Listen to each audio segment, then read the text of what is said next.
न्यायालयाने न्याय निर्णय जाहीर केलेला आहे। आज पनिशमेंटचा क्वांटम जाहीर केला जाईल।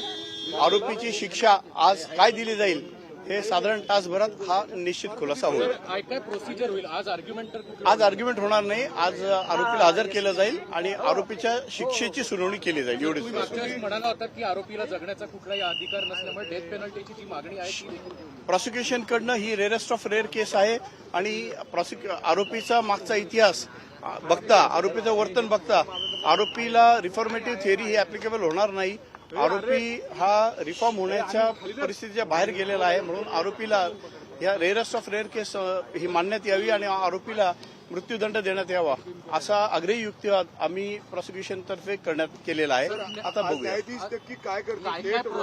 प्रोसेस आज एवढीच राहील की निकालाचं थोडक्यात वाचन होईल आणि अंतिम आदेश जाहीर केला जाईल। गेल्या तारखेला देखील अपेक्षा होती, गेल्या तारखेला निकालाचं वाचन देखील सुरू करण्यात आलं होतं, मात्र पुढची तारीख हे बघा, कायद्यात अशी तरतूद आहे की आधी आरोपीला दोषी ठरवलं जातं किंवा नाही हे ठरवलं जातं आणि आरोपीला दोषी ठरवलं असेल तर मग पुढच्या तारखेला आरोपीची शिक्षा सुनावणी केली जाते। त्या दरम्यान दोन्ही पक्षांचं आणि आरोपीचं म्हणणं ऐकून घेतलं जातं की शिक्षेबद्दल कोणाला काय सांगायचं आहे। प्रॉसिक्युशनकडनं एकूण 12 लँडमार्क जजमेंट दिले गेलेले आहेत।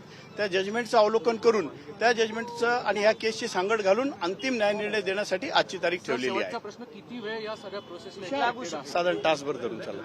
थँक्यू। तर आपण बघू शकता की सरकारी वकील अजय मिसर जे आहेत पंचनामा झालेला आहे, व्हर्च्युअल पंचनामा पहिल्यांदाच झालेला आहे आणि तो कोर्टाने ग्राह्य धरलेला आहे, जजमेंटमध्ये आलेला आहे। शिक्षेची मागणी काय असणार? मृत्यूदंडाच्या शिक्षेची मागणी असते।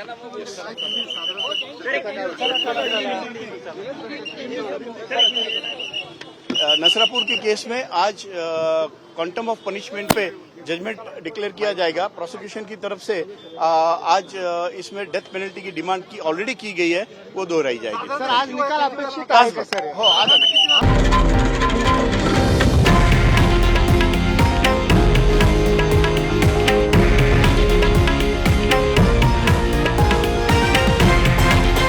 हे आहे देशातील नंबर 1 न्यूज नेटवर्क आणि आपण पाहत आहात TV9 मराठी, एकमेव।